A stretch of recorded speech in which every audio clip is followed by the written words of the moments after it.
yang diakui ya, senyawa-senyawa yang ditemukan dari berbagai jenis tanaman dan diisolasi kemudian dikarakterisasi sebagai auksin di strukturnya ini ya. Lihat ada cincin indol karena auksin ini bisa disintesis dari triptofan nih, asam amino triptofan bisa disintesis, makanya nanti kita lihat ya biosintesis auksin itu dimulai dari triptofan, itu asam amino triptofan itu bisa jadi auksin. Ini sitokinin. Dan tentu dengan berbagai derivat dan senyawa-senyawa lain yang beda gugus fungsinya, ada tambahan gugus fungsi tertentu. Kitolkin, gibberellin seperti yang sudah saya sampaikan sudah lebih dari 100, ini 113 atau mungkin sudah 115 sekarang ya. Berbagai jenis gibberellin dan tentu saja nanti ada kemasukan gugus fungsi tertentu pada bagian-bagian saya di sini atau desa ini gitu loh, yang menyebabkan perbedaan struktur. Dan ini kemudian asam absisat dan etilen, dan tentu saja masing-masing fitohormon alami ini karena diproduksi oleh setiap tanaman ini semuanya disintesis ini. Tapi pada saat awal fitohormon yang paling tua ditemukan itu baru 5. Auksin, sitokinin, gibberellin, asam absisat dan etilen. Tapi penelitian berkembang terus. Ditemukan jenis-jenis lain yang tentu saja nantinya menjadi kelompok baru. Ini kelompok baru yang bawah ini. Ditemukan brasinoseroid, kemudian asam salisilat, strigolacton, asam jasmonat. Dan ternyata ya 4 kelompok yang baru ini pun nanti kemudian dijadikan sebagai anggota kelompok 9 fitohormon ini. Tidak tertutup kemungkinan ditemukan jenis yang lain yang mungkin bisa menambah kekayaan jenis fitohormon, mungkin jadi 10, 11 atau 12, tergantung ini. Apakah senyawa tersebut juga dapat dikategorikan sebagai fitohormon? Ya bisa saja. Ya seperti brasinosteroid ini ternyata efeknya itu mirip dengan gibberellin, asam salisilat, strigolacton, asam jasmonat. Itu pada dasarnya senyawa ini dikenal sebagai senyawa yang bertanggung jawab terhadap eksistensi tanaman. Karena kalau misalkan tanaman itu diserang oleh hama tertentu, maka asam salisilat, strigolacton, asam jasmonat itu bertanggung jawab untuk supaya tanaman tersebut tetap sehat. Nah, itu dikenal sebagai kekebalan tanaman tadinya, tapi ternyata ini juga masuk sebagai fitohormon jadinya. Nah, silakan ya. Mana yang sangat menarik untuk diteliti dan untuk diisolasi dan dikarakterisasi dari tanaman dan bisa kita pilih. Gitu. Sekarang saya sedang mengembangkan potensi buah pare. Buah pare kalau dalam bahasa Sunda disebut paria. Berbagai studi pendahuluan baik itu untuk mahasiswa ekstensi dulu ketika masih ada ekstensi, saya berikan banyak sekali fitohormon ke anak ekstensi, tapi sekarang sudah tutup dan sekarang menjadi D4.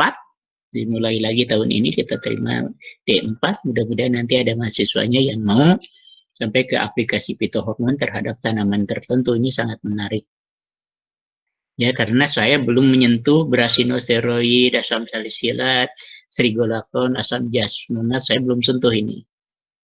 Ya, saya hanya terfokus untuk auksin, sitokinin, gibberellin. Karena ini merupakan suatu fitohormon yang sangat mahal dijual, ya, sangat mahal. Ya, gibberellin itu paling mahal ini. Karena biasanya petani memakai gibberellin ini untuk mempercepat pertumbuhan bunga dan buah. Buah dari tanaman yang dihasilkan besar-besar dan kuantitasnya bagus. Kuantitas jumlahnya banyak, buahnya besar-besar karena perlakuan gibberellin, tapi sangat mahal. Itulah sebabnya maka saya coba produksi biostimulan yang bisa dipasarkan. Gibberellin itu berasal bukan dari membeli hasil sintesis, tapi kita isolasi dari katakanlah tanaman tertentu. Tapi kita tidak perlu mengisolasinya secara murni kalau untuk biostimulan. Cukup kita buat ekstraknya saja. Ya. Kita buat ekstrak metanolnya, misalkan kita nanti tentu saja mempunyai berbagai jenis campuran fitohormon di ekstrak tanaman tertentu. Nah, itu yang kita akan coba manfaatkan. Dan target saya sekarang untuk tanaman kopi yang sekarang lagi booming, Indonesia sebagai produk kopi terbesar di dunia, dengan tentu saja kopi-kopi nomor 1 ini ada di Bandung, di daerah Kuntang, bagus sekali. Ya, saya akan coba berkontribusi di situ, membuat biostimulan yang menyebabkan tanaman kopi bisa lebih banyak, ya, kuantitasnya dan kualitasnya. Tanaman kopi tersebut kopinya gede-gede, saya akan coba itu, ya. Tapi tentu saja harus dengan mencoba ramuan auksin, sitokinin, gibberellin yang memiliki rasio yang tepat, dijadikan biostimulan, dicampur nih, jadikan biostimulan, dan tentu saja menjadikan biostimulan yang bermanfaat untuk tanaman kopi. Ya, saya targetkan kopi dan kakao kita coba, ya. Dan tentu saja tanaman lain, khususnya kedelai. Karena kedelai itu sekarang masih impor dan mahal sekali. Para petani tahu, para petani tempe, para petani kecap inginnya kedelai impor dari Brazil dan Amerika, dan harganya mahal. Kita bisa budidayakan tanaman kedelai kita dengan perlakuan fitohormon yang tepat, sehingga si kedelainya buahnya besar-besar dan tentu saja bisa menyaingi produk luar yang dari Brazil dan dari Amerika. Itu saya kira, ya, penelitian biokimia tanaman kita bisa menunjang pertanian. Dan tentu kita harus banyak membaca mengenai aspek-aspek kegunaan fitohormon ini. Nah, ini peranannya fitohormon dalam hal ke aspek pangan itu sungguh-sungguh sangat-sangat penting. Oke, nanti auksin bagaimana peranannya, sitokinin peranannya bagaimana, ya, kemudian gibberellin juga bagaimana, ya. Tentunya nanti akan kita bisa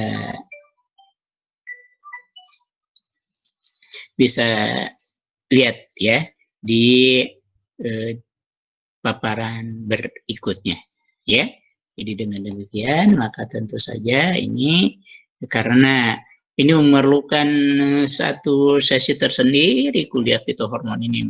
Kalau S3 itu biasanya saya tuh 1 semester khusus untuk memaparkan fitohormon ini. Sedangkan sekarang ini paling, ya, 1 kali tatap muka ini. Jadi pada dasarnya mohon khususnya Saudara Anjar dan Puji, ya, nanti bisa kita lebih intensif, ya, di luar ini kita bisa diskusi mengenai tersebut, tapi ini secara singkat saja nanti kita akan sampaikan, saya sampaikan bagaimana masing-masing peranan dari fitohormon tersebut. Oke. Nah, yang penting sekarang adalah mekanismenya saja dulu, ya. Kalau kita tahu bahwa sebetulnya fitohormon itu memicu enzim-enzim yang terkait dengan proses metabolisme. Gitu, ya. Jadi dengan demikian tentu saja, ya, tidak bekerja secara langsung fitohormon ini, tidak bekerja secara langsung untuk memperbanyak akar, khususnya serabut akar. Tapi hormon auksin itu memicu untuk pertumbuhan. Akar itu tentu yang dipicunya itu adalah enzimnya yang bekerja untuk proses metabolisme, gitu loh. Jadi aktivasi respon seluler. Responnya itu berdasarkan, perhatikan di sini. Ini jalur transduksisinya, cara kerja hormon-hormon yang paling pokok adalah terikat di reseptor, ya, di dinding sel. Ini penerimaan. Dan berikutnya, ya, ini second messenger di sini. Memicu siapa di sini? Ya, nanti secara kaskade, enzim pertama yang dipicu siapa, kedua siapa. Ini proses transduksi yang terdapat di sitoplasma. Jadi pada intinya reseptornya itu sendiri nantinya menghasilkan second messenger. Begitu. Jadi dengan demikian, maka tentu saja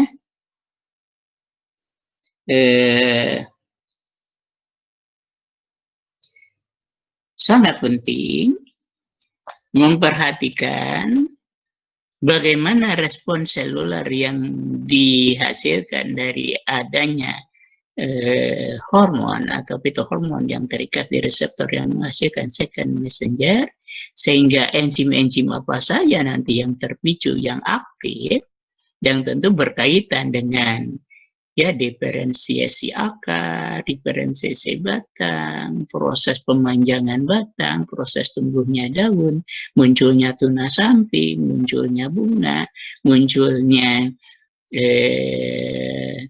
katakanlah buah-buahan dan kemudian makin besar, dan kemudian nanti siapa yang nanti bertanggung jawab untuk pemasakan buah. Nah, itu dipicu oleh hormon. Tapi pada dasarnya siapa yang di-triggernya? Enzimnya yang terkait pada proses metabolisme yang menyebabkan proses itu terjadi. Gitu. Ya, jadi pada saat induksi ini keterangan yang tadi sama. Ya, ada second messenger di proses transduksi yang terdapat di sitoplasma, dan nanti yang terinduksi itu tentu saja enzim-enzim yang terkait dalam proses metabolisme. Jadi di sini aktivasi respon seluler, ya. Jadi cara kerja hormon, di mana hormon yang terikat pada reseptor yang terdapat pada dinding sel akan tentu saja menghasilkan second messenger yang secara kaskade menginduksi aktivitas respon seluler dan mengaktifasi enzim-enzim yang terkait pada proses metabolisme. Begitu. Nah, sekarang lihat. Ya. Sekarang lihat. Ya, boleh jadi fitohormon tersebut bekerja secara sinergis. Ini bedanya dengan hormon yang terdapat di dalam hewan dan manusia. Kalau di dalam hewan dan manusia kita tahu ya, hormon insulin dihasilkan di sel beta pankreas. Ya tentu saja itu kerjanya pada saat kita habis makan, di mana kadar glukosa darah kita tinggi karena habis makan. Maka tentu saja akan memicu sintesis dan mengaktifasi insulin di beta pankreas. Maka terjadi metabolisme glukosa dimulai dari transfer glukosa masuk ke dalam sel. Kemudian insulin itu memicu kerja-kerja enzim untuk glikolisis. Nah, itu udah jelas. Dan pada saat keadaan lapar, insulin pre. Pada saat keadaan lapar, di mana glukosa kadarnya berada di bawah ambang batas, maka yang kerja itu adalah glukagon. Ya, atau bisa jadi epinefrin. Nama lain epinefrin adalah adrenalin. Nah, glukagon, adrenalin atau epinefrin tersebut kerja pada saat keadaan lapar, di mana kadar glukosa darahnya rendah, ya. Dan glukagon tersebut kan dihasilkan di sel alfa pankreas. Sudah jelas kerjanya masing-masing. Tapi fitohormon di mana dihasilkannya? Ya, di mana kerjanya? Apakah saling membantu atau bahkan mungkin saling menghambat? Seperti etilen itu men-trigger proses pemasakan buah. Etilen. Tapi kehadiran etilen menghambat kerja auksin. Perhatikan, menghambat. Etilen absisat itu ya bisa menghambat kerja auksin, bisa menghambat kerja sitokinin, bisa menghambat kerja giberelin. Itu bisa jadi saling menghambat. Tapi boleh jadi saling membantu, mempunyai efek sinergis. Ya, seperti auksin bisa memicu dan mengaktifasi atau membantu kerja sitokinin. Sitokinin bisa jadi, boleh jadi dia juga memicu aktivitas kerja gibberellin. Saling membantu. Ya, memiliki efek sinergis. Yang tadi antagonis, menghambat. Nah, sekarang kita lihat. Ternyata dari penelitian diperoleh bahwa auksin itu diproduksi di pucuk. Disintesis pada daun muda. Ya, gibberellin, auksin juga disintesis. Khususnya auksin diproduksi di pucuk. Tapi aktivitas kerjanya justru di akar, memperbanyak akar-akar sekunder. Memperbanyak akar-akar serabut. Makin bagus kerja auksin, makin memicu tumbuhnya akar-akar sekunder. Makin memicu ya proses penyerapan yang baik dari unsur-unsur hara. Jadi tanaman dengan akar yang banyak, serabut akar yang banyak, makin bagus pertumbuhan batang, daun, dan bunganya. Maka perlakuan auksin sangat penting pada saat awal fase vegetatif untuk memperbanyak ya serabut-serabut akar atau akar-akar sekunder. Nah, perhatikan baik-baik, tadi saya sampaikan. Auksin disintesis di koleoptil, pucuk tanaman di sini. Dia bergerak ke bawah. Bergerak ke bawah, basi petal menuju ke dasar. Ya. Dan auksin ya, perhatikan IAA, indole acetic acid, diproduksi di atas, turun ke bawah, ke ujung akar. Kemudian tentu saja nanti dia berperanan untuk men-trigger enzim-enzim yang terkait metabolisme untuk perbanyakan akar. Gitu. Ya, sementara gibberellin juga disintesis pada kuncup daun muda. Ya, diangkut ke batang. Kenapa gibberellin itu mengontrol pembelahan sel di daerah subapikal? Subapikal, tunas-tunas samping. Tunas lateral, tunas apikal. Perhatikan, auksin mengontrol diferensiasi sel. Jadi bukan cuma sekedar memperbanyak akar-akar sekunder, ya, menambah kualitas serabut-serabut akar, juga auksin mengontrol diferensiasi sel. Itu.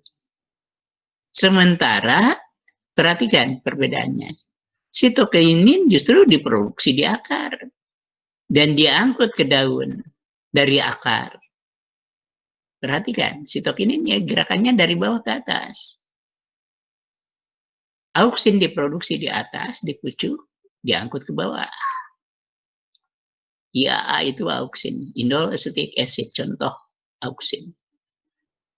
Sitokinin diproduksi di akar, naik ke atas. Dan tentu saja auksin ini fungsinya, ya, sitokinin ini fungsinya mempertahankan keseimbangan pertumbuhan antara tajuk dan akar. Dia yang menyeimbangkan. Hadirnya daun, banyaknya daun juga dipicu oleh adanya sitokinin. Gitu loh. Jadi ada kerjasama masing-masing. Auksin dan gibberellin menstimulir aktivitas kambium pada pembentukan berkas pembuluh sekunder. Gitu, gitu. Auksin dan gibberellin disintesis pada daun muda dan kuncup daun diangkut ke batang untuk mengontrol pemanjangan. Kerjasama, sinergis. Ya, sitokinin diproduksi pada buah muda, sangat penting untuk penumbuhan buah selain juga gibberellin.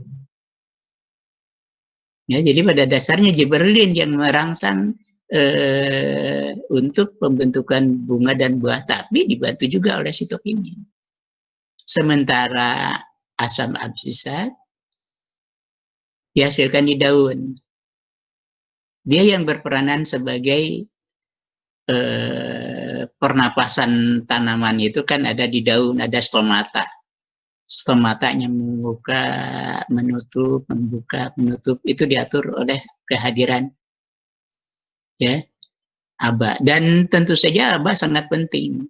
Pada saat musim kering, jadi stomatanya itu jangan terlalu terbuka sehingga tidak banyak kehilangan air.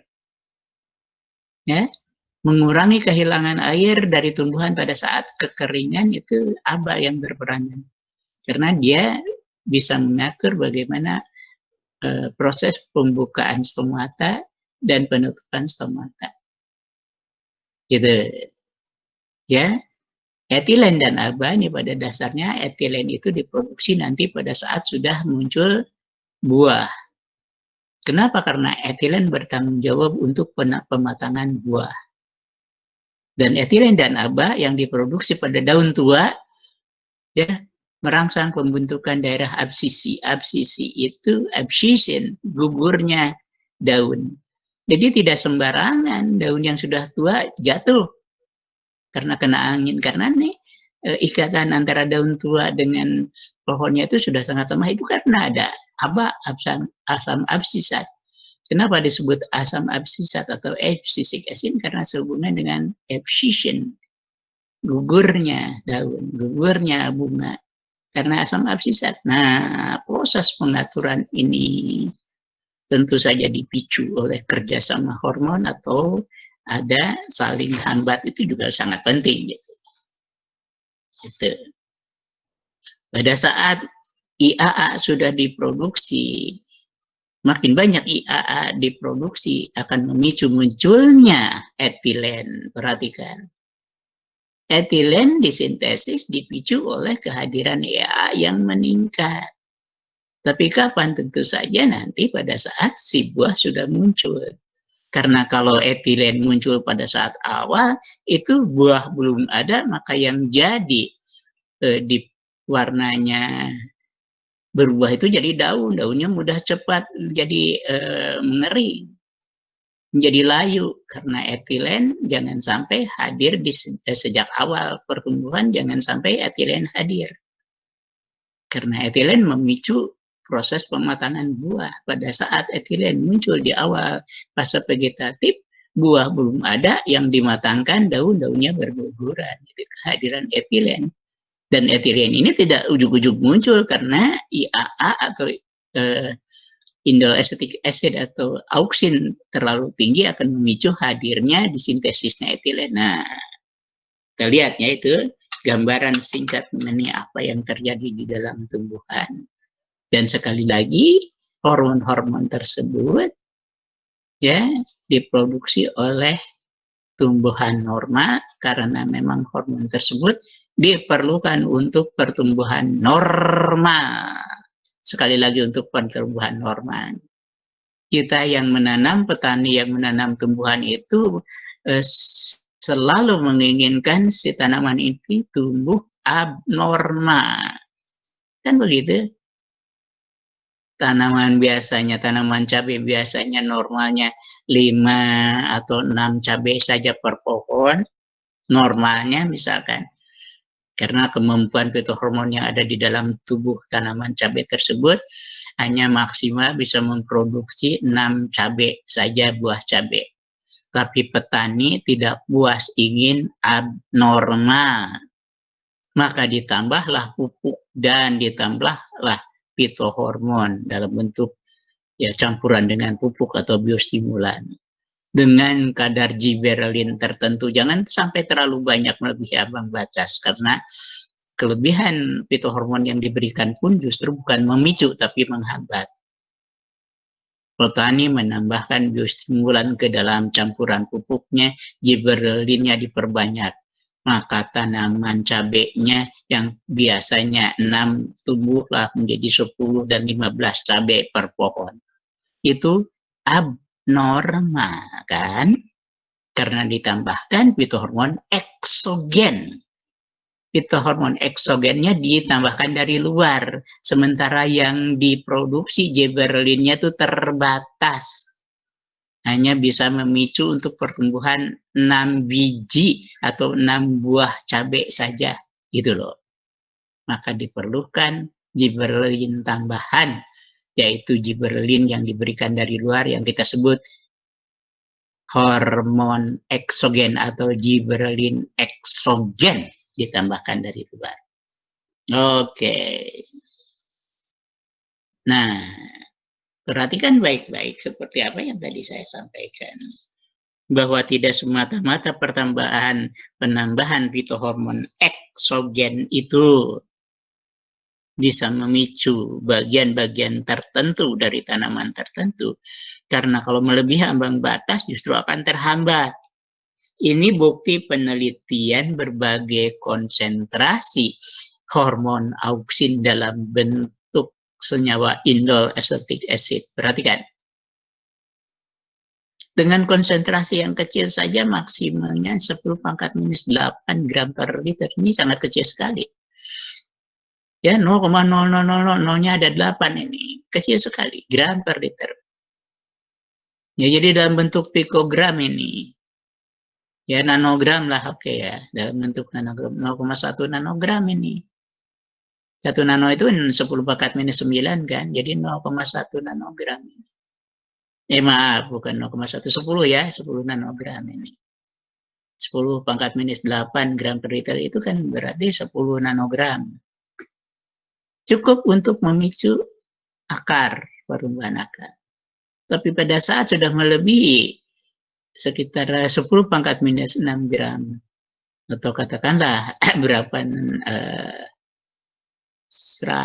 ya, 100 nanogram saja, ya ini sudah menghambat. Ya, pertumbuhan akar stop.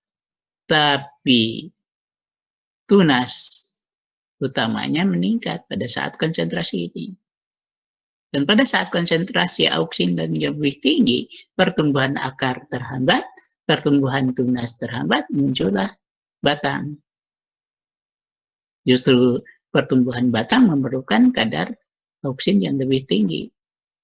Ya, sampai 10 pangkat minus 2 jadi 0,01 gram ini. Gitu loh, 10 pangkat minus 2 kan 0,01 gram per liter.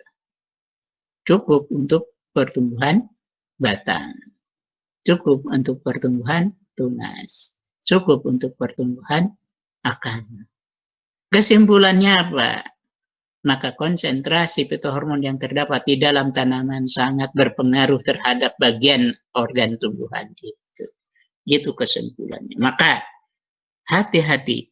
Jangan sampai penambahan hormon eksogen melebihi ambang batas.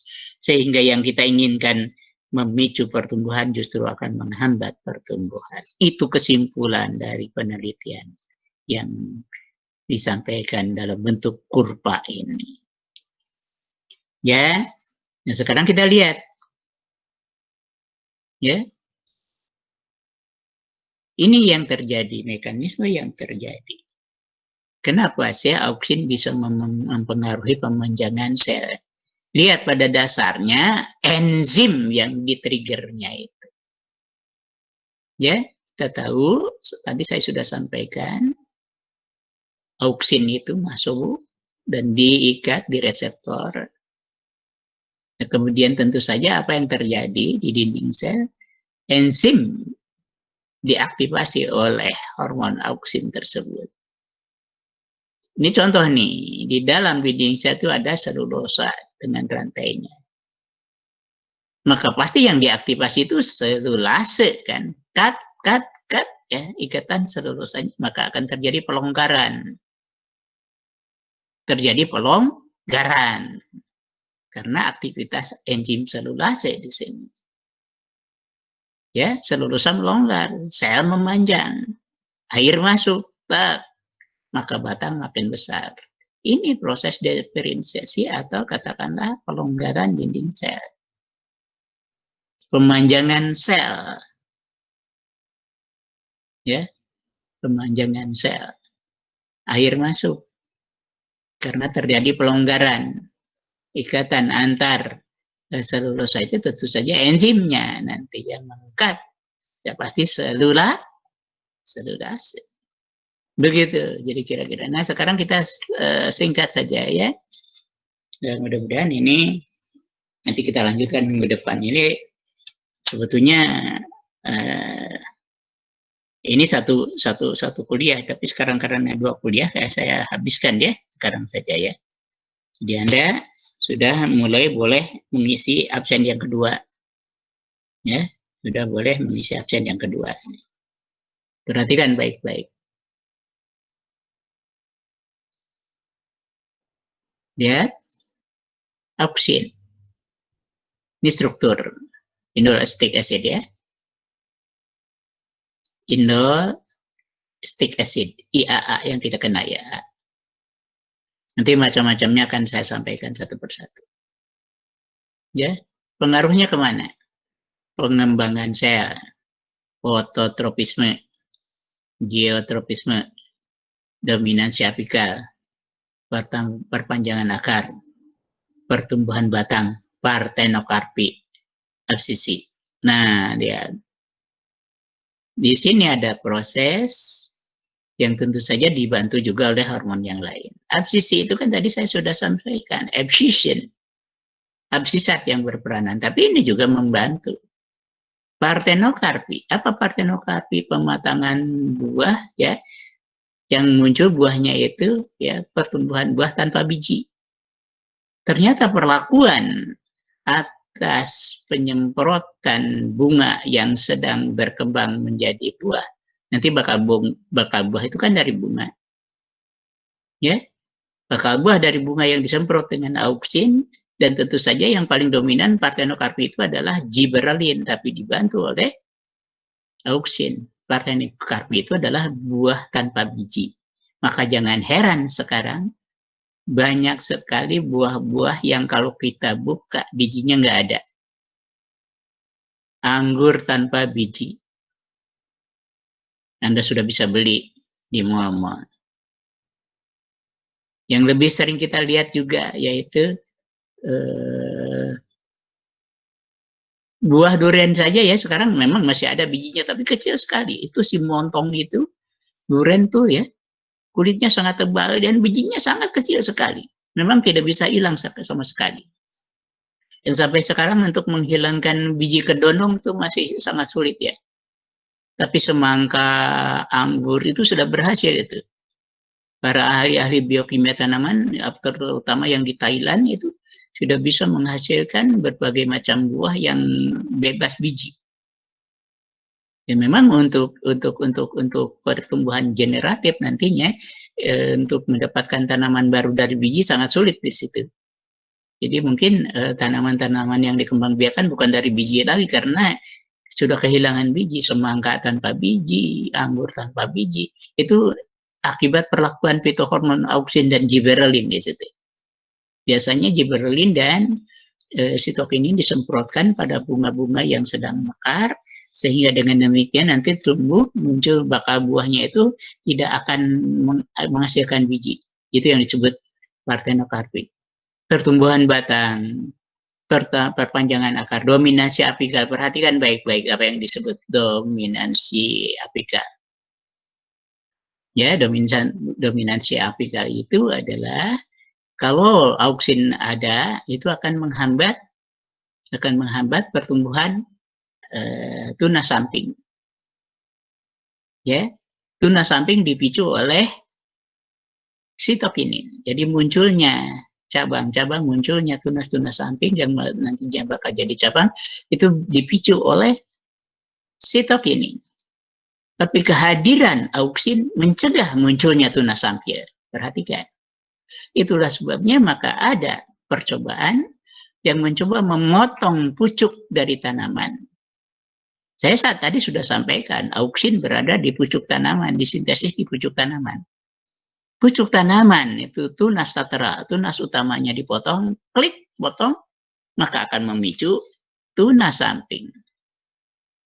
Nah, tunas samping muncul akibat ya auksin yang ada di pucuk tanaman tersebut dihilangkan.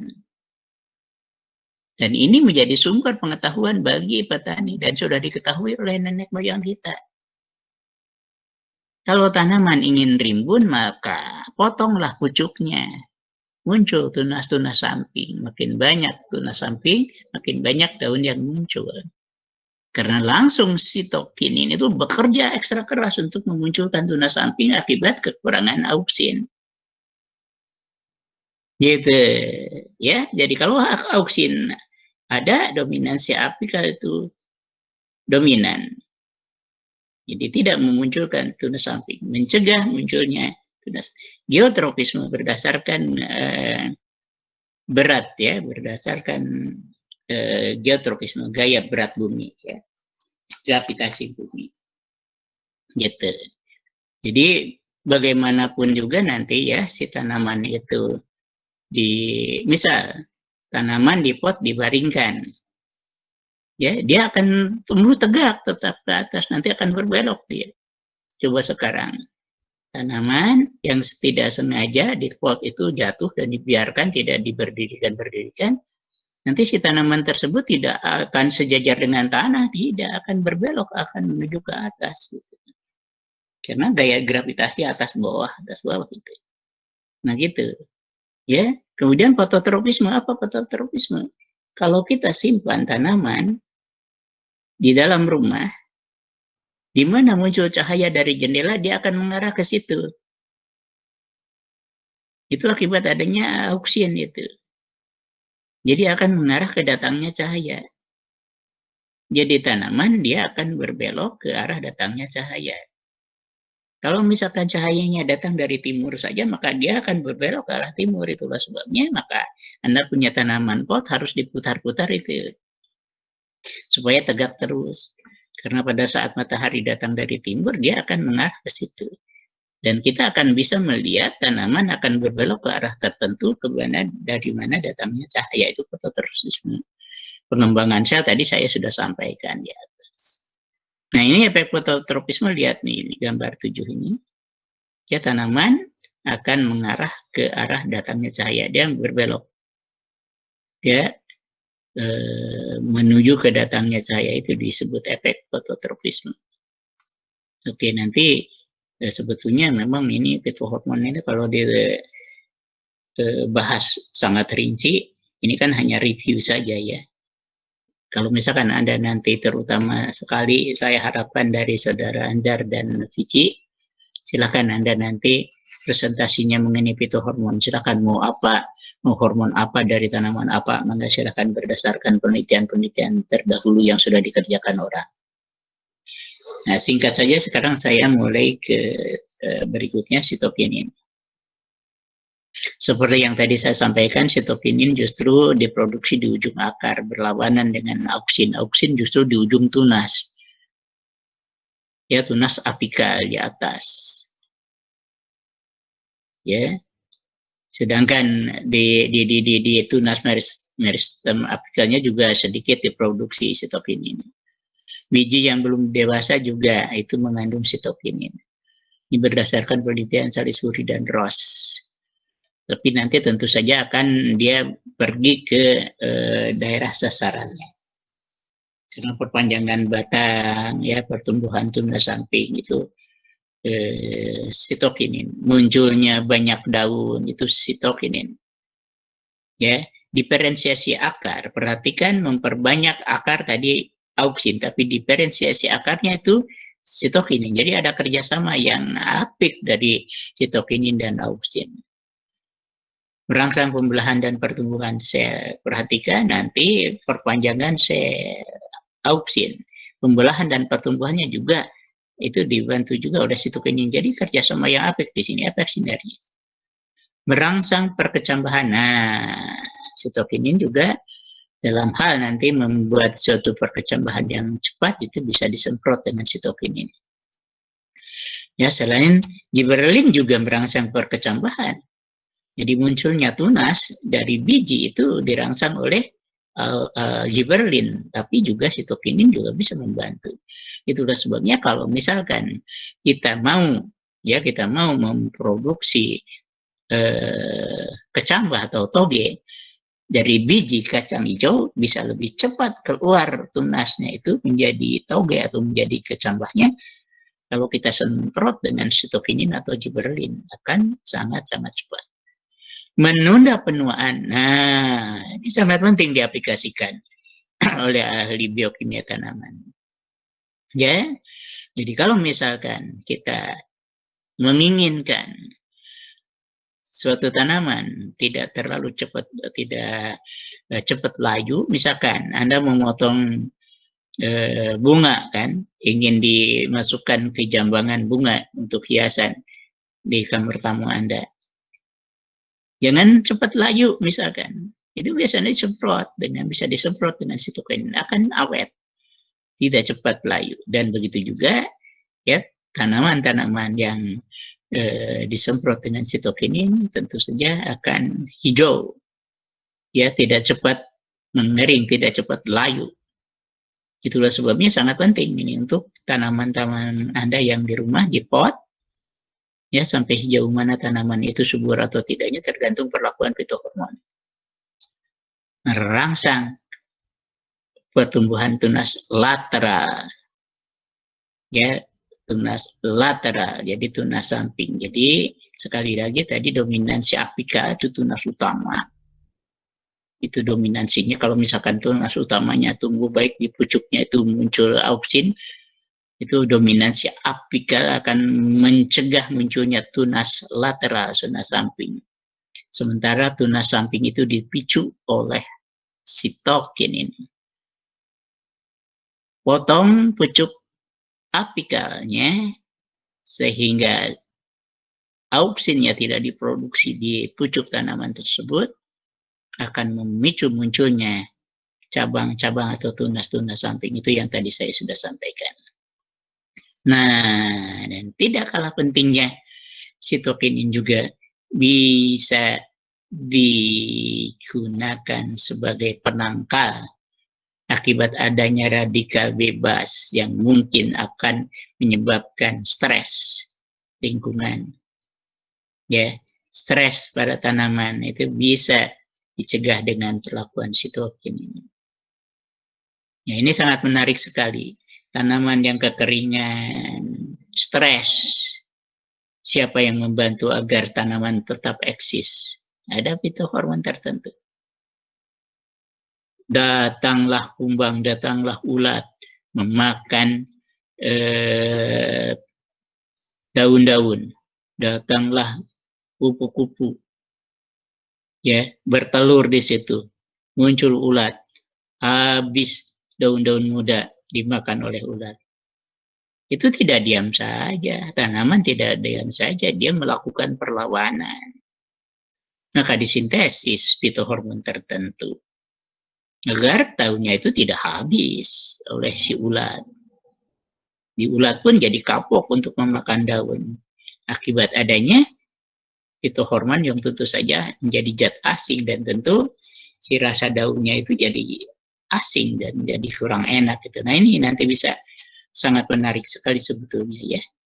Kita ungkapkan lebih lanjut siapa fitohormon yang berperanan dalam hal menangkal adanya stres lingkungan. Stres lingkungan bisa jadi abiotik karena pengaruh cahaya, pengaruh hujan, pengaruh angin. Itu lingkungan. Abiotik. Cahaya yang terlalu banyak misalkan akan sangat berpengaruh. Ya, karena musim kekeringan terlalu banyak sinar matahari, tidak banyak hujan akan menyebabkan stres tanaman. Sebaliknya hujan terlalu banyak juga stres tanaman. Kadar garam yang tinggi dari lingkungan stres tanaman. Itu abiotik akibat lingkungan, akibat pengaruh cuaca. Tapi gangguan bisa jadi adanya akibat mikroorganisme. Itu akibat biotik stres. Datangnya kumbang, datangnya ulat, datangnya kupu-kupu, datangnya segala macam yang merusak tanaman. Tanaman menjadi stres dan bisa mempertahankan dirinya sendiri dengan memproduksi fitohormon tertentu. Gitu loh. Ya, itu nanti berikutnya saya terangkan. Nah, sekarang aspek dari kerja sitokinin. Perhatikan baik-baik. Ini dua hasil percobaan, yang A dan B. Ya, tanaman A diberikan auksin. Ya, Auksin bukan hanya sekedar disintesis di pucuk tanaman, ya, di pucuk tanaman, tapi juga diberi auksin eksogen. Maka tentu ada dominansi apikal di sini. Terhambatnya pertumbuhan tunas-tunas samping. Maka tidak terlalu banyak tunas samping atau daun-daun yang tumbuh di kiri kanan tanaman tersebut. Ya, maka pertumbuhan tunas lateral akan sangat berpengaruh pada tanaman A dan tanaman B. Perhatikan pot di tanaman B ini, di pot B ini diperlakukan penambahan sitokinin eksogen dan akan memicu munculnya tunas samping atau tunas lateral. Maka tanaman akan makin rimbun dengan hadirnya banyak-banyak tunas samping dan daun-daun yang terdapat pada tanaman pot B ini lebih banyak ketimbang yang A. Ini bukti beda perlakuan fitohormon, beda hasilnya. Ini menjadi kesimpulan bagi kita yang ingin mengaplikasikan fitohormon tersebut. Punya tanaman di pot, ingin banyak daunnya, aplikasikan sitokinin, gitu loh. Ya, gitu. Nah, ini gibberellin. Ini struktur gibberellin kerangka giban. Seperti yang tadi saya sampaikan, strukturnya beragam, nanti banyak derivat-derivatnya, banyak gugus tambahan gugus fungsi, dan tentu akan menyebabkan gibberellin itu apakah gibberellin 1, 2, 3, 4, 5, yang sampai sekarang lebih dari 100 gibberellin ditemukan dari berbagai tumbuhan. Pada intinya menstimulasi pembungaan, memicu terjadinya partenokarpi seperti tadi saya sampaikan. Ya, kerjasama dengan auksin bisa kita semprotkan gibberellin campur auksin akan menyebabkan munculnya buah tanpa biji.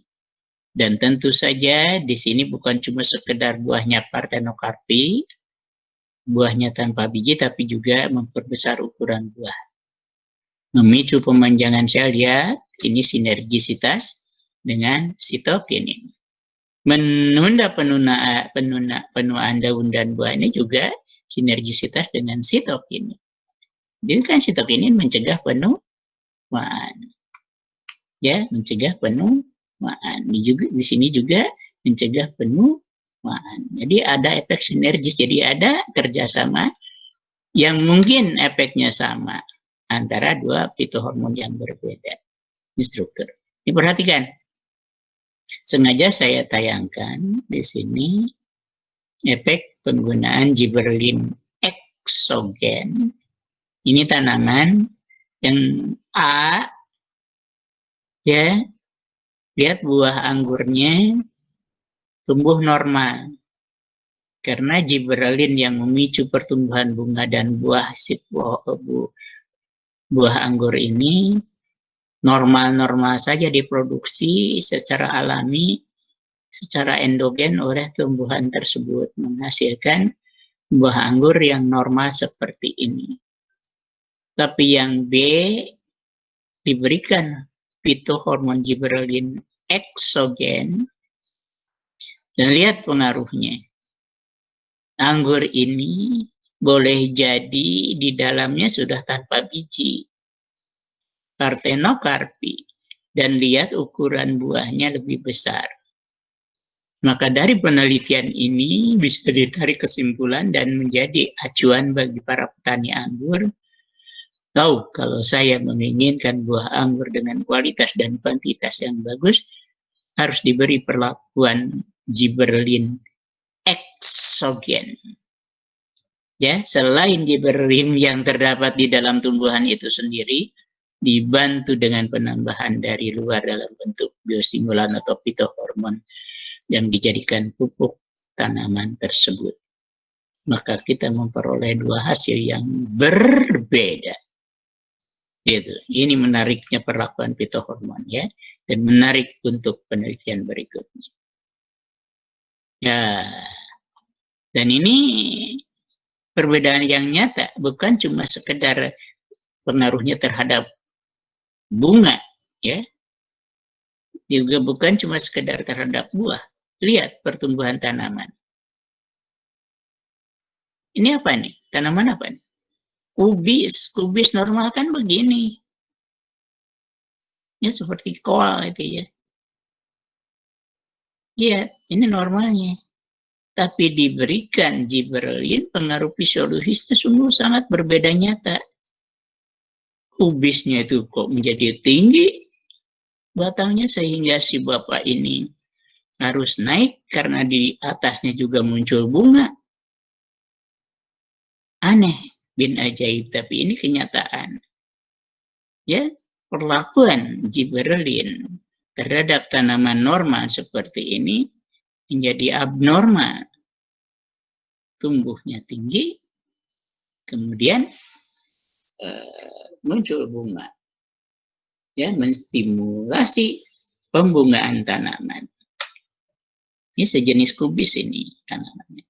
Dan tentu saja ini juga pernah dicobakan pada tanaman padi. Padi yang tumbuh tanamannya tinggi-tinggi, ya tanaman padi yang tumbuh tanamannya tinggi-tinggi, dicoba dihambat, justru bukan ditambah gibberellinnya, dicoba dihambat sintesis gibberellin di dalam tumbuhan padi tersebut. Itu ya penelitiannya, ternyata padi ini tumbuhnya menjadi pendek-pendek. Tubuh tanaman padinya pendek-pendek karena gibberellinnya dihambat. Itu penelitian yang terjadi. Maka dulu terkenal padi PB5.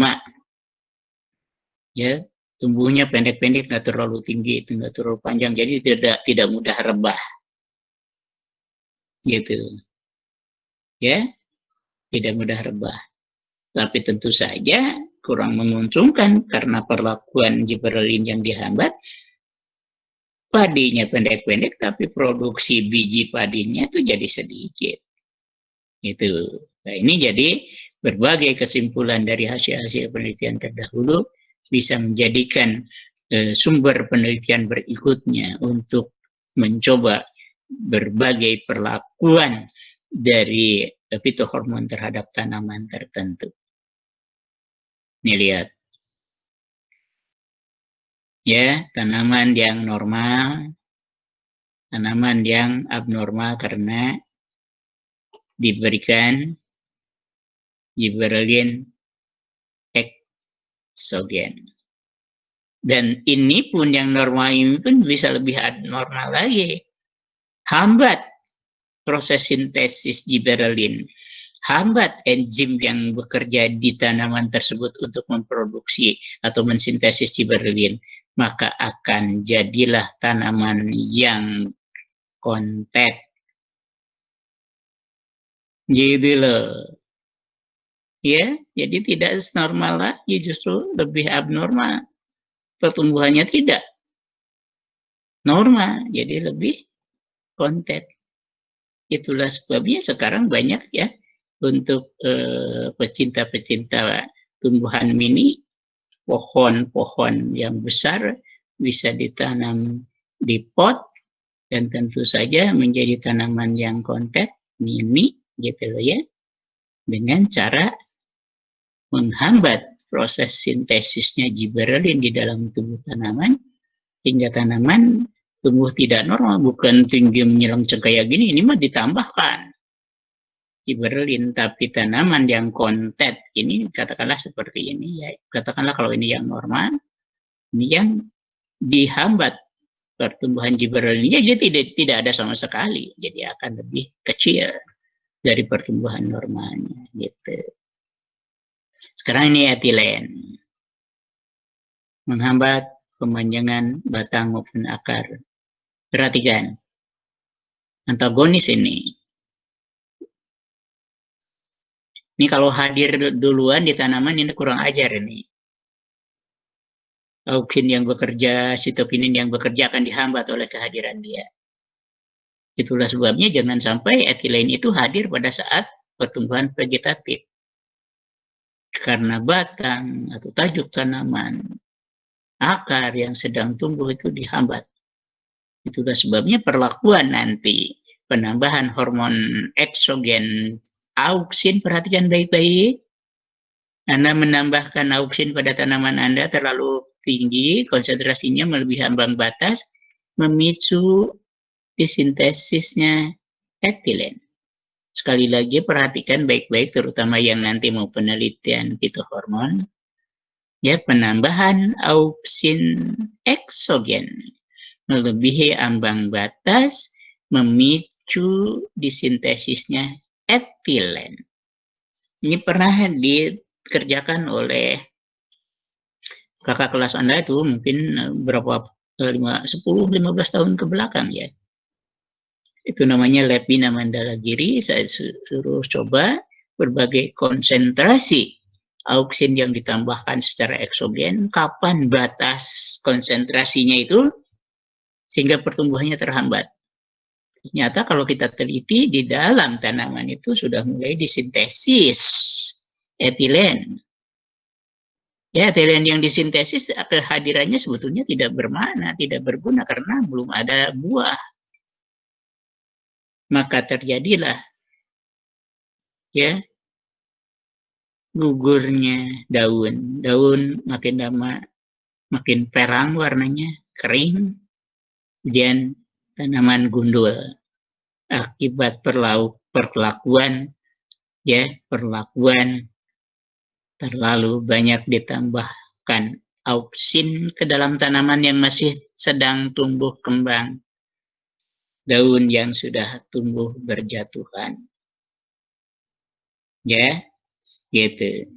Tapi kalau misalkan tanaman etilen, tanaman yang menghasilkan etilen ini muncul pada saat yang tepat, biasanya disintesis pada saat fase generatif, di mana bunga mulai tumbuh, buah sudah mulai muncul, proses pembungaan dan pematangan buah itu dipicu oleh kehadiran etilen.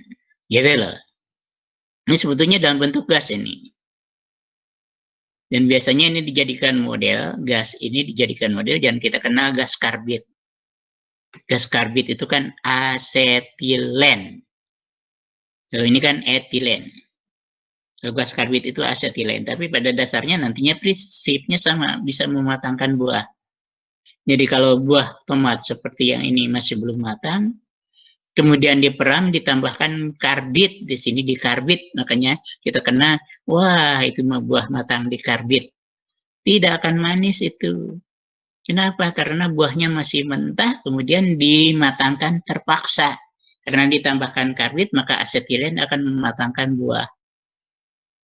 Nah ini pengaruh etilen nih, perhatikan baik-baik. Kalau kita tambahkan etilen atau asetilen terhadap buah tomat yang masih belum matang, maka akan terjadi proses pematangan. Masak merah. Maka jangan heran sekarang kalau kita beli buah di tukang dagang, di pedagang buah, kelihatannya merah, ranum, begitu dimakan tidak manis, itu sebetulnya buah itu dipetik belum matang itu. Jadi petani buah itu nggak sabar ingin segera jual buah tomatnya. Tapi sebetulnya belum layak untuk dipetik gitu.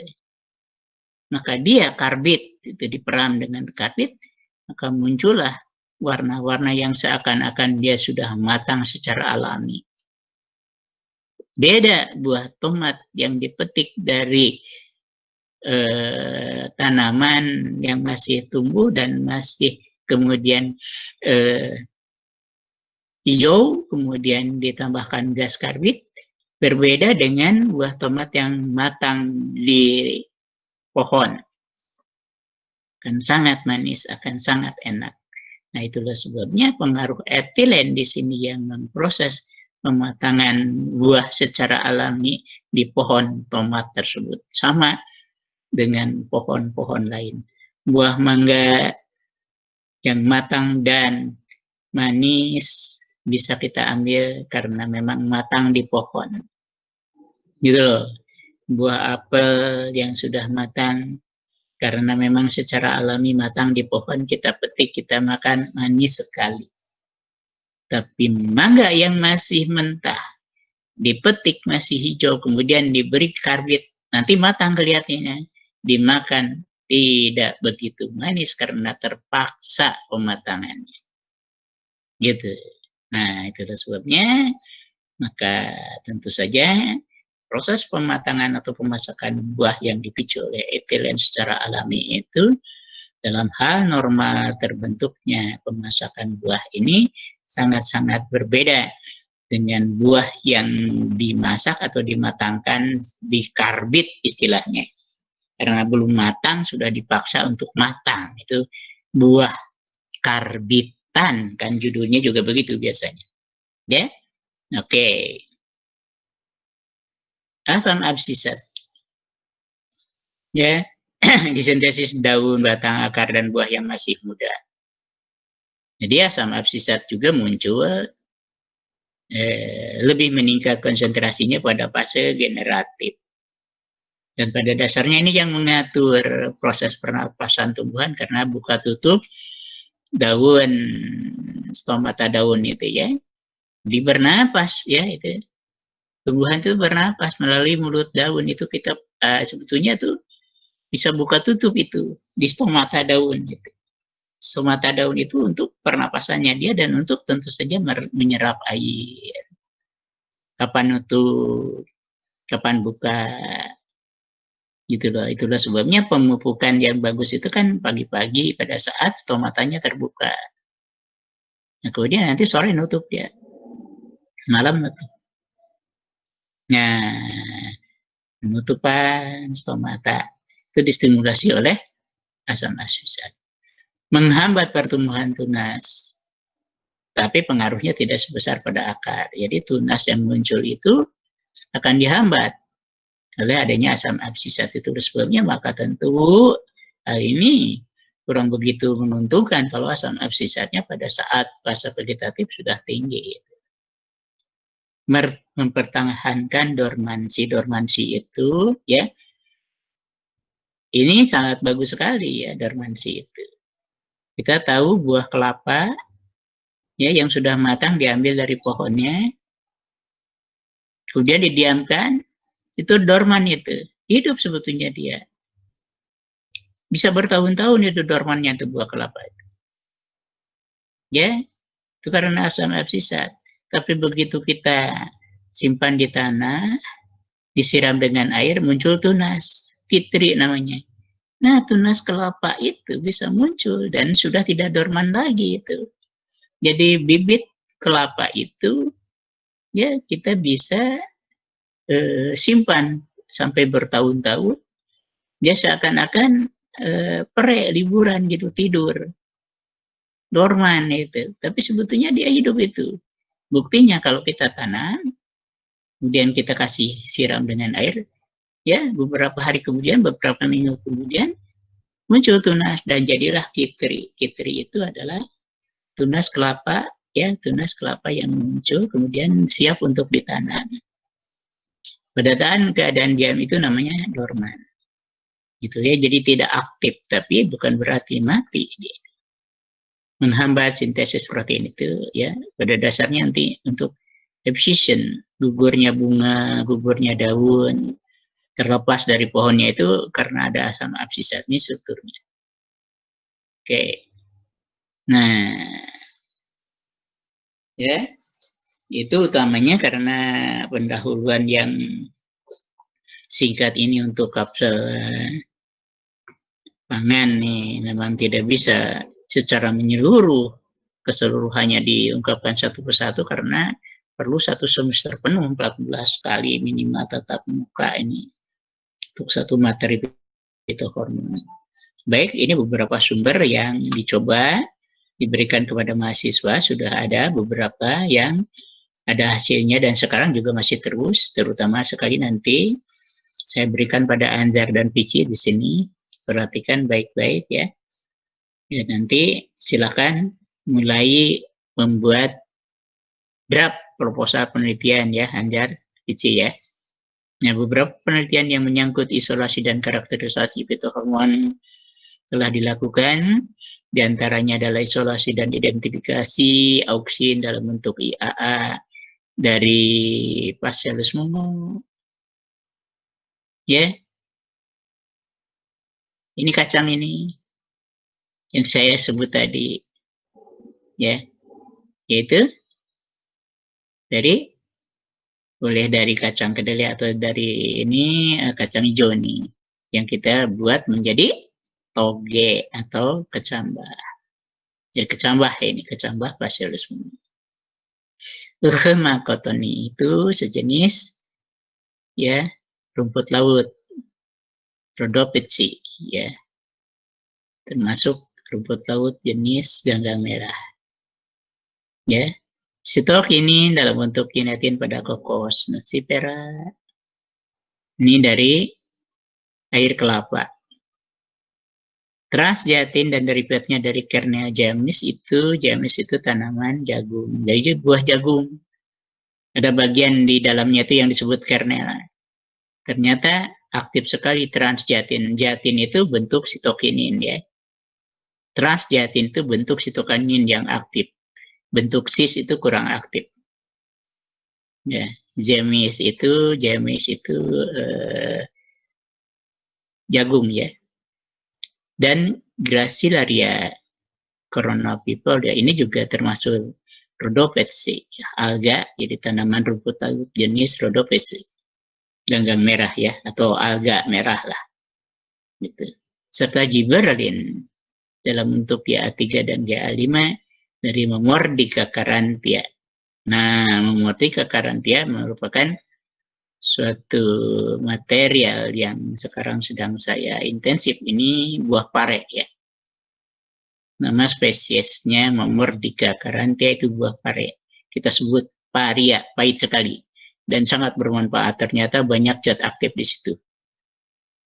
Konon ada yang sudah diteliti menjadi penurun gula darah, penurun kolesterol, lain sebagainya. Banyak sekali zat aktif yang terdapat di dalam Memordica carantia atau buah pare. Saya justru memfokuskan untuk menjadi sumber biostimulan karena mengandung GA3 dan GA5 yang sungguh-sungguh sangat memiliki potensi. Ini saya berikan juga ke S3 ini. Tapi zaman pandemi ini nggak ada kelanjutan yang cukup signifikan ini. Aduh, sayang sekali. Padahal Memordica carantia itu di Lembang banyak petaninya ya. Jadi kita bisa pergi ke Lembang untuk membeli buah pare tersebut di pohonnya, di tanaman yang ada di kebunnya ya. Tidak sesulit untuk mencari alga merah, karena yang budidaya alga merah itu biasanya di pesisir pantai, sangat sulit sekarang, jadi terhenti dulu tuh alga merah. Sementara kebetulan untuk Deika dan Pemi itu labu siam dan jantung pisang batu itu tidak terlalu sulit untuk diperoleh ya. Ada yang nanam. Oke. Nah, fitohormon yang berasal dari berbagai sumber tersebut telah dijadikan sediaan untuk membuat formula pupuk hormon. Jadi saya tadi sampaikan sudah punya produk ETAK 21 dan ETAK 12 yang sampai kini masih sedang terus dioptimasi karena boleh jadi mungkin memerlukan beberapa sumber yang kaya akan fitohormon tertentu, kita ambil ekstraknya dan jadi sebagai sumber untuk pembuatan biostimulan tersebut. Dan tentu nantinya kita uji cobakan terhadap tanaman tertentu, bisa terhadap cabai merah, bisa terhadap kacang kedelai, bisa terhadap tanaman apapun yang kita jadikan tanaman target. Nah, ini ganggang merah atau alga merah. Ada dua jenis yang berbeda ini. Dua-duanya sama tapi alga merah. Yang satu Gracilaria coronifolia sudah diteliti oleh mahasiswa S1 yang lalu, tapi perlu optimasi. Hemakoton itu juga sudah, bahkan ini beberapa sudah saya publikasi. Ya. Dan ini merupakan suatu potensi yang sangat bagus dan diteliti terus ya. Kita berlomba-lomba banyak ya, terutama yang di daerah tropis banyak ini menyerbu sumber penelitian ini karena ternyata buah ini sungguh sangat manfaatnya bukan cuma sekedar untuk kesehatan, tapi juga untuk sumber fitohormon alami yang punya potensi yang sangat besar karena konsentrasinya mungkin lumayan cukup besar, baik GA3 ataupun GA5. Oke. Dan ini hasil-hasil penelitian, hasil dari KCKT ya. Untuk IAA standar dan tentu dibandingkan dengan waktu retensi dari sampel. Ya, ini Transjati mirip sekali sudah di isolasi ya dibandingkan dengan standar sitokinin yang murni. Ini memang masih ada impurities, tapi kita ambil yang puncak yang sama dengan waktu retensi dari standar sitokinin. Ini dari Gracilaria coronapipodia kita sudah peroleh ya transjatin atau sitokinin. Ini ya ini standar GA3 yang atas dan ini yang dari Memordica carantia yaitu dari buah pare. Memang masih kurang begitu, ini kurang bagus baseline-nya ya. Seharusnya baseline-nya diatur dulu supaya tidak naik ini. Ini harusnya data harus gitu. Nah ini GA3 ya dari Ohem Acotoni ternyata lumayan cukup bagus nih. Tidak terlalu banyak impurity. Ya ini Ohem Acotoni yang dijadikan sumber penelitian yang diperoleh, kemudian kita dapatkan yang sesuai dengan waktu retensi standar dari GA3. GA3-nya dijadikan sebagai acuan standar yang tentunya harus sama waktu retensinya dengan hasil HPLC atau hasil KCKT dari zat yang terdapat atau katakanlah fitohormon gibberellin yang kita isolasi dan terdapat dalam Hemacotoni. Nah ini kesimpulan yang diperoleh. Ya, kita lihat cukup lumayan besar ya, auksin yang terdapat di Cotoni atau yang terdapat di Gracilaria coronapipodia. Auksinnya 5,34 kali 10 pangkat min 3 mg per gram berat kering agak cukup besar ini, meskipun ini sekitar 0,00534 mg ini lumayan besar ini. Ya, yang terdapat di dalam ini sejenis rumput laut kayak seperti agar-agar ya. Ini jenis dari Hemacotoni dan auksinnya sekitar 5,34 10 pangkat min 3 mg per gram berat kering dan auksinya ternyata lebih tinggi sekitar 0,0626 mg per berat kering agak, tapi ini Gracilaria coronapipodia ya, ini transjatin yang diperoleh. Sedangkan ya 3 dari tanaman atau buah pare 4,185 mg per gram berat. Ini cukup besar. Tapi berat basah ya kita bisa nanti hitung pada berat kering. 4,185 GA3 dari buah pare loh. Ya. Kemudian yang dari Hemacotoni sekitar 0,25 mg. Ya, gibberellinnya. Dan begitu juga setelah kita peroleh sumber-sumber ini, kita jadikan sebagai ekstrak yang nantinya untuk membuat formulasi biostimulan detak 21 dan detak 12. Nah ini sudah keluar hakinya, sudah 10 tahun yang lalu perlu diperbaharui. Dan justru saya perlu membuat biostimulan baru sehingga bisa merangsang bukan cuma sekedar tanaman pangan, tapi targetnya nanti ke tanaman kopi dan kakao. Ya, ini nomor trademarknya, saya kira cukup. Karena sudah melebihi ini 2, Anda semua ya 2 absen ngisi sekarang. Andar, nanti saya akan sampaikan bahan-bahan ya lewat email Anda, dan tentu saja ini juga nanti penting buat Anda dan Piti, dan tentu bukan cuma sekedar ini karena ini hanya introduction ya, belum kita rinci masing-masing khusus yang akan mengambil pitohormon. Mungkin nanti kita khusus untuk grup pitohormon, saya akan memberikan beberapa katakanlah secara online penerangan-penerangan yang bukan cuma sekedar menyangkut penelitian-penelitian terdahulu, tapi juga hal-hal yang penting yang perlu kita observasi bersama untuk penelitian-penelitian lanjutan. Saya kira pertemuan sekarang cukup ya.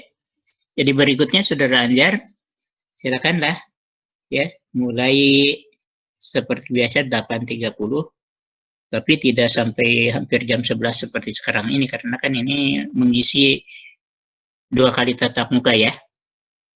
Jadi 1 jam kuliah berikutnya, kemudian untuk 2 tatap muka berikutnya disiapkan ya, Anda 3 kelompok itu untuk mulai dari sekarang menyusun makalahnya dan mencoba untuk tampil pendahuluan dulu masing-masing kelompok, dan final tampilannya nanti setelah ada koreksian dan masukan-masukan dari teman-teman yang lain. Saya kira cukup ya. Oke, Anjar dan teman-teman. Mangga silakan.